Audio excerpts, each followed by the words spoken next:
خذ من التاريخ عبرة وابدأ الرحلة بعبرة، واجعل الإيمان زادك لو سقاك الوقت مرة، لو سقاك الوقت مرة. الحياة هذه مشاهد والمطر يبدأ بقطرة، والبشر مؤمن وجاحد والثمر في الأصل بذرة. الحياة هذه مشاهد والمطر يبدأ بقطرة، والبشر مؤمن وجاحد والثمر في الأصل بذرة. خذ من التاريخ عبرة. قد يجرحك الكثيرون، قد يتخلى عنك الأقربون، قد يغدر بك أحب الناس إليك، قد يشتمك من أحسنت إليه، قد يقذفك من كنت تحسن به الظن. لا تحزن، فهكذا هم البشر. واعلم أن هذا الأمر قد يكون لخير أراده الله لك، لسيئات يطهرها منك أو حسنات يهديها إياك.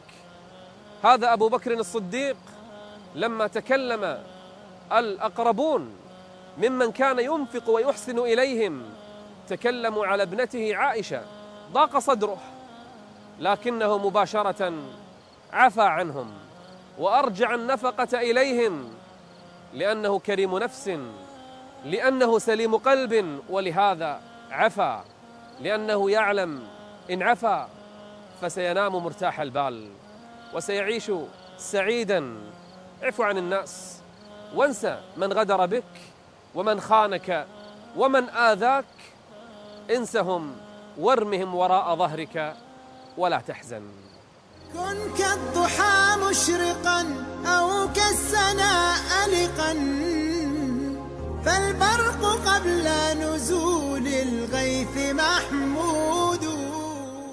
أصاب النبي صلى الله عليه وآله وسلم الضيق والهم بسبب ما جاءه وما لقيه من قومه من سب وسخرية وأذى وإهانة وصد عن سبيل الله، فضاق صدره، فأنزل الله عز وجل: ولقد نعلم أنك يضيق صدرك بما يقولون. إذن ما الحل حتى أذهب هذا الضيق والهم من صدري؟ قال: فسبح بحمد ربك وكن من الساجدين. إذا أردت أن يزول الهم والضيق من صدرك ونفسك فسبح الله واذكر الله وكن من الساجدين. أسرع وتوضأ وصل ركعتين، وضع جبهتك على الأرض وكن من الساجدين، واشتكي إلى الله وناجه وادعه وتوسل إليه، واعلم أن الهم كله سيزول، والضيق سينفرج، والشدة ستذهب بإذن الله عز وجل. فسبح بحمد ربك وكن من الساجدين ولا تحزن. فودع الهم فالدنيا مولية، وبشر النفس فالبشرى مواعيد. أخي الكريم، لا تحزن. أنا أعلم أن هناك من يهاجمك، هناك من يغتابك، هناك من يوشي بك، هناك من يتكلم عليك بسوء، هناك من يذكرك في المجالس ويتهمك. نعلم المغتابون كثر، والحساد كثر، والذين يهاجمونك كثر، لكن لا تحزن لأجل هذا. تعرف ليش؟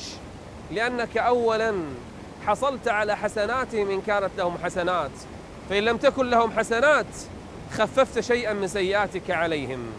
لا تحزن، فإن الذي يهاجمك إنما يهاجمك لنجاحك، لأنك وصلت، لأنه لا ترمى إلا الشجرة المثمرة، فإن لم تكن الشجرة مثمرة فلا أحد يرميها أصلا. لا تحزن، فإن خير البشر قد سبوه، وكل الأنبياء شتموا وتكلموا عليهم، بل أعظم من هذا رب العزة جل وعلا لم يسلم من ألسنتهم. فلا تحزن يا عبد الله، وكن مرتاح البال، واعلم أن هذا الأمر خير لك إن لم يكن في الدنيا فهو في الآخرة، فلا تحزن. الطير غنى ومال الغصن منتشيا، والنهر صفق والوادي زغاريد. بعض الناس للأسف لا زال يعيش آلام الماضي، عنده أحزان كثيرة لا زال يحفظها، بل لا يريد أن ينساها أصلا، يتعمد أن يذكر نفسه بأحزان وآلام طوتها السنون ومضت عليها الأيام، ولا بد أن ينسى. إلى متى تعيش آلام وأحزان الماضي؟ وجزء آخر من الناس يعيش قلق المستقبل، يخاف في السنة القادمة ماذا سيحصل، بعد 10 سنين ماذا سيحدث، بعد 50 سنة ما الذي. يا أخي كل شيء مكتوب عند الله عز وجل، وكثير من الأشياء توقعها الناس ما صارت أصلا. ليش تعيش الخوف من المستقبل والحزن من الماضي؟ لكي لا تأسوا على ما فاتكم، اللي راح خلاص، ولا تفرحوا بما آتاكم، ولا تقلق من المستقبل، ولا تخف مما سيأتي، فالأمر دعه لله عز وجل ولا تحزن. كن كالضحى مشرقا أو كالسنا ألقا، فالبرق قبل نزول الغيث محمود. من الأمور الجميلة التي تدخل السرور في القلب وتفرح الإنسان وتجعل حياته سعيدة رضا الوالدين. جرب إذا أصابك هم، أصابك ضيق، أن تطلب من أمك وأبيك أن يدعوا لك. دعاء الوالدين للابن أو البنت ورضاهما عنهما، وفرح الوالدين بالأبناء، وسرور الأب أو الأم إذا رأوك، هذا من أكثر ما يدخل السعادة في القلب. فإن الإنسان الذي أسخط والديه ويدعو عليه والداه ولم يرضهما وعقهما، هذا إنسان تعيس، هذا إنسان مهموم بلا ريب. أما الإنسان اللي كل ما تشوفه أمه دعت له، استانست بوجوده وفرحت بلقائه وسعدت به، وأبوه نفس الشيء لما يشوفه يدعو له ويذكره بالخير ويفتخر فيه أمام الناس، وإذا غادر من البيت طلع دعوا الله له ورضيا عنه وفرحا به، هذا الإنسان سيرزقه الله عز وجل سعادة في قلبه وسرورا وفرحا بسبب رضا الوالدين، فاحرص على رضاهما ولا تحزن. فودع الهم فالدنيا مولية، وبشر النفس فالبشرى مواعيد. أحسن الظن بالناس ولا تعش حياة الذين يسيئون الظن بكل شيء. يسيء الظن بأقرب الناس إليه وأبعد الناس منه، كل كلمة صدرت فلان ما قالها إلا ويقصد كذا وكذا. بعض الناس يعيش هذا الهم، يسيء الظن بكل البشر، كل واحد سوى له شيء أساء الظن، ما سوى له أساء الظن، زاره أساء الظن، لم يزره أساء الظن، إن سلموا عليه أساء الظن، إن تكلموا أساء الظن، إن سكتوا أساء الظن. يا أخي أي حياة هذه التي تعيشها؟ أحسن الظن بالناس، بل بالعكس اجعل لهم عذرا بعد عذر بعد عذر بعد عذر، لو 70 عذر، فإن لم تجد عذرا صدق فيهم قل لعل لهم عذر لا أعلمه. عش هذه الحياة تعيش مرتاح القلب، فإن الذي يسيء الظن بالناس والله يمكن ما ينام حتى الليل، لن يبقى له صاحب. من يسيء الظن بالناس ما راح يبقى له صاحب ترى في الدنيا. من سيظل معه؟ من سيطيقه؟ من سيتحمله؟ بل هو لن يتحمل أحدا من البشر، ولهذا سيعيش وحيدا حزينا. فإذا أردت أن تعيش سعيدا أحسن الظن بالخلق. رجل جاء للشافعي قال قوى الله ضعفك، فضحك الشافعي، مريض على فراش المرض، قال لو قوى الله ضعفي مت هلكت. قال لا والله ما قصدتها، يبي يدعي له داعي عليه، قال أعلم أنك ما قصدتها، وابتسم الشافعي. عش وأحسن الظن بالناس ولا تحزن. الطير غنى ومال الغصن منتشيا، والنهر صفق والوادي زغاريد. أحيانا يصيب الإنسان منا مرض أو يخسر شيئا، قبل أن تجزع انظر، فإن من الناس من هو مشلول طريح الفراش ظل سنوات لا يتحرك، فإن كنت مريضا انظر إلى من هو أشد منك مرضا، وإن فقدت جزءا من مالك فانظر إلى الفقراء الذين لا يجدون أصلا مالا، وإن كنت فقيرا فاعلم أن هناك من يموت جوعا كل يوم في الأرض، يموت جوعا. وإن كنت أصبت بأذى فانظر إلى من يتألم كل يوم لا يجد ما يسكن به ألمه. وإن كنت فقدت حبيبا انظر إلى من فقد كل أحبابه. دائما انظر إلى من هو دونك، لا تنظر إلى من هو أفضل منك حالا وأكثر نعيما حتى لا تزدري نعمة الله، انظر إلى من هو دونك حتى لا تزدري نعمة الله وحتى تصبر ولا تحزن. كن كالضحى مشرقا أو كالسنا ألقا، فالبرق قبل نزول الغيث محمود. هل تعلم أيها الأخ الكريم، أيتها الأخت الفاضلة، أن غضبك وحزنك وهمك وضيق صدرك يفرح من؟ يفرح أعدائك، يفرح خصومك، يفرح مخالفيك، وأن سعادتك وفرحك وسرورك وابتسامتك تفرح من؟ تفرح أحبابك وأقرب الناس إليك وأصدقائك. فتريد أن تفرح من يا أخي الكريم؟ ليش الحزن؟ لما الضيق؟ لما الهم؟ لما الغضب أصلا؟ فإن الأمر ما يسوى، فإن الأمر لا يستحق. مهما صنعوا، مهما فعلوا، مهما آذوك، كن مبتسما، كن سعيدا، كن فرحا، لا يشغل الهم والحزن بالك، ولا يأخذ الغضب منك مأخذه، وتكن مرتاح البال مسرور النفس دائم الابتسامة، فإن هذا سيغيظ أعداءك ويزيدهم أذى على أذاهم، ولن يفرح إلا أحب الناس إليك، فابتسم ولا تحزن.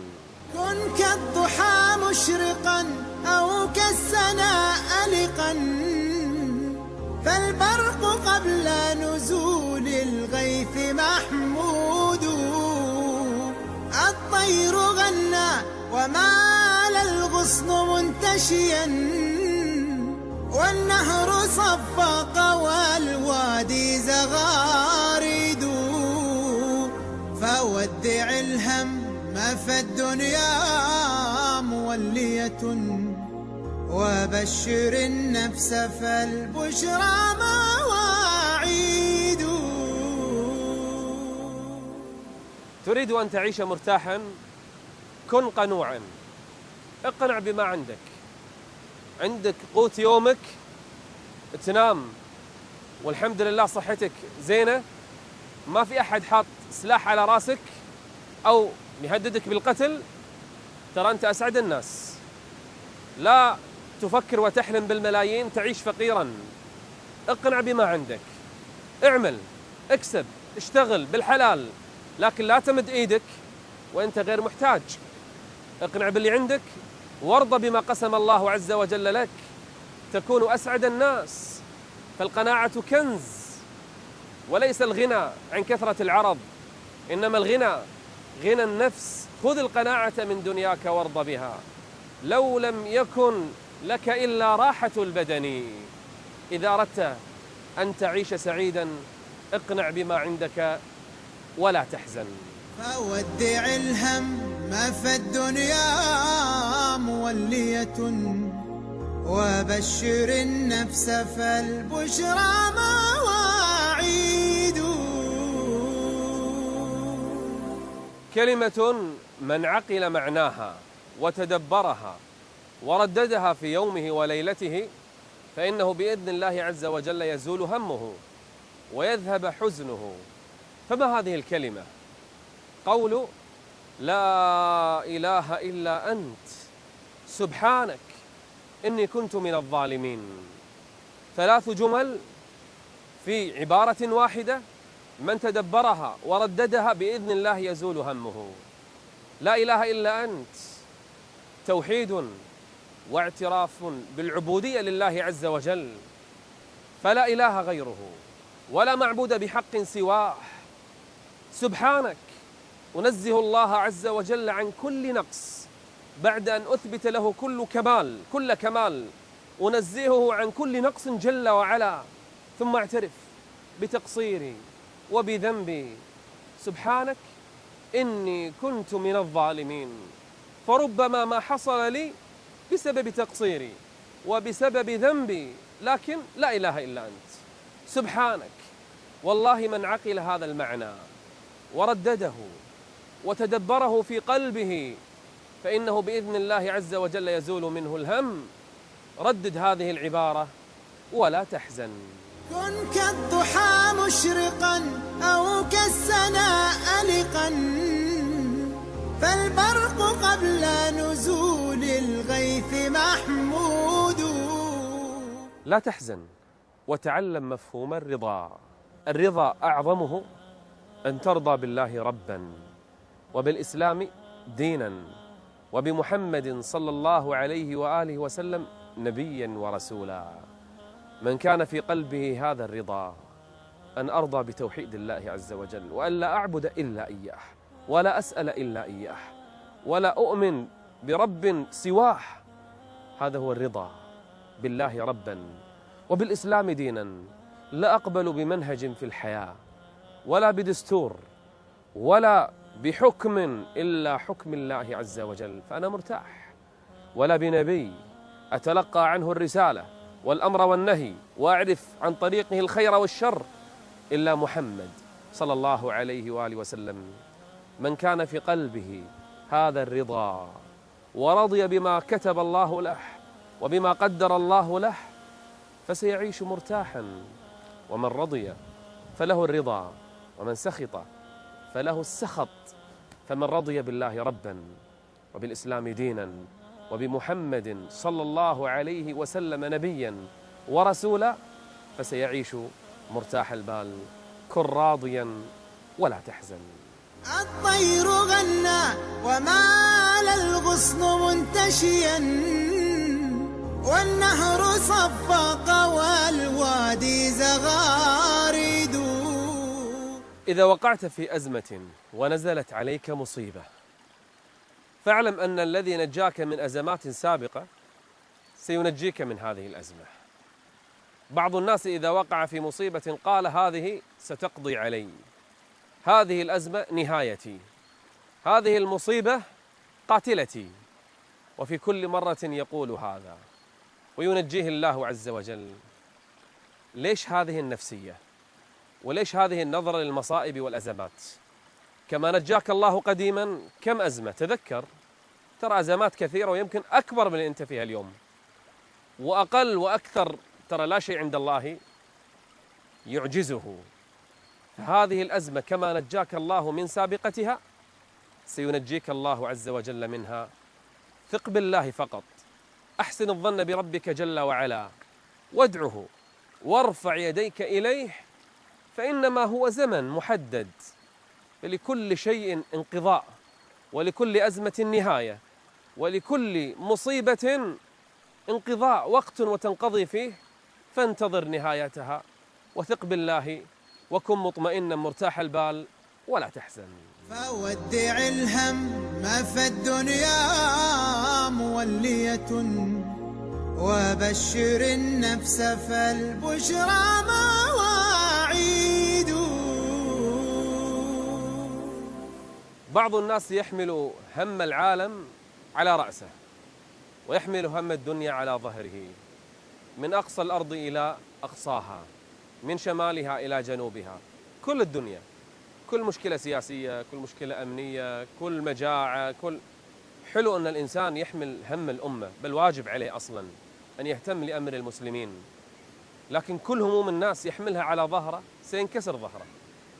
كل هموم الدنيا يجعلها في قلبه سينفطر قلبه. الله عز وجل عاتب نبيه قال: فلعلك باخع نفسك على آثارهم، تقتل نفسك إن لم يؤمنوا بهذا الحديث أسفا. أنت بلغت، ما عليك إلا البلاغ، اهتدى الناس أو لم يهتدوا هذا ليس شأنك، هذا أمر الله عز وجل. نعم اهتم للناس، لكن لا تحمل هموم الناس كلها وهم الأرض كله وتجمع وتضع في عقلك أو في رأسك أو في قلبك، ستموت هما وحزنا. خفف من هذه الهموم ولا تحزن. كن كالضحى مشرقا أو كالسنا ألقا، فالبرق قبل نزول الغيث محمود. زوجتك، زوجك، أولادك، جيرانك، إخوانك، أرحامك، أصدقائك، موظفوك، كل من حولك، بل حتى أنت، ترى كلهم فيهم عيوب. ما في إنسان كامل. هذه الدنيا جبل الناس هكذا، كل بني آدم خطاء، كل بني آدم فيه عيوب. من ذا الذي ما ساء قط؟ ومن له الحسنى فقط. إن أردت زوجة بلا عيب، أو أردت زوجا بلا عيب، أو أولادا ما يخطئون، أو جيرانا أو أصدقاء، لن تعيش مع أحد في الدنيا، ستظل لوحدك. أنت بنفسك لو نظرت في المرآة ستجد في نفسك عيوبا. هكذا الناس. قوم ما استطعت، انصح بأسلوب حسن وتغافل. فما أجمل التغافل، أنك مو دائما تدقق على الأخطاء، مو دائما تلاحظ العيوب، مو دائما تبحث عن النقائص. ترى كل البشر هكذا، إذا كان خيره أكثر من شره، حسناته تغلب سيئاته، محاسنه أكثر من قبائحه، خلاص طوف وتمشي الحياة. ترى اللي يبحث عن العيوب والسقطات والله راح يتعب. كل الناس هكذا وأنت أول الناس. اقبل ما عندهم من خير وتغافل ما عندهم من أخطاء، وانصح ما استطعت، ولا تعش متتبعا للعثرات، ولا تحزن.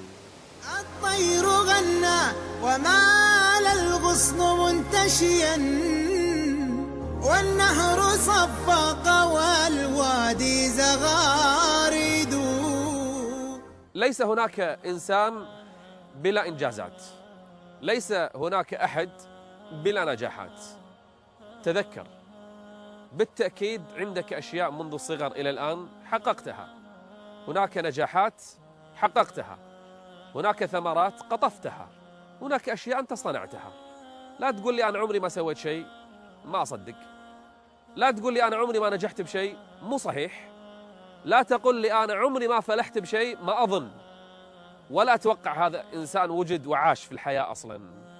لكنك ربما لا ترى نجاحاتك، أو لا تعترف بها، أو لا تريد أن تتذكرها، أو تقارنها وتعيش الخطأ والفشل وتنسى هذه النجاحات. هذا كله غلط يا أخي. الآن اجلس اكتب الأشياء الجميلة اللي سويتها بحياتك، ساعدت فيها الناس، حققت فيها إنجازات، نجحت في أشياء، حصلت على شهادة في أمور، مسابقات فزت فيها، اذكرها واكتبها، فبإذن الله ستشعر بأنك إنسان ناجح وتستطيع أن تواصل وتحقق الكثير والأكثر، ولا تحزن.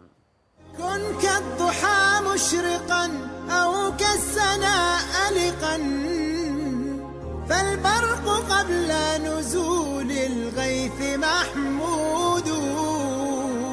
الطير غنى ومال الغصن منتشيا، والنهر صفق والوادي زغاريد. فودع الهم فالدنيا مولية، وبشر النفس فالبشرى مواعيد.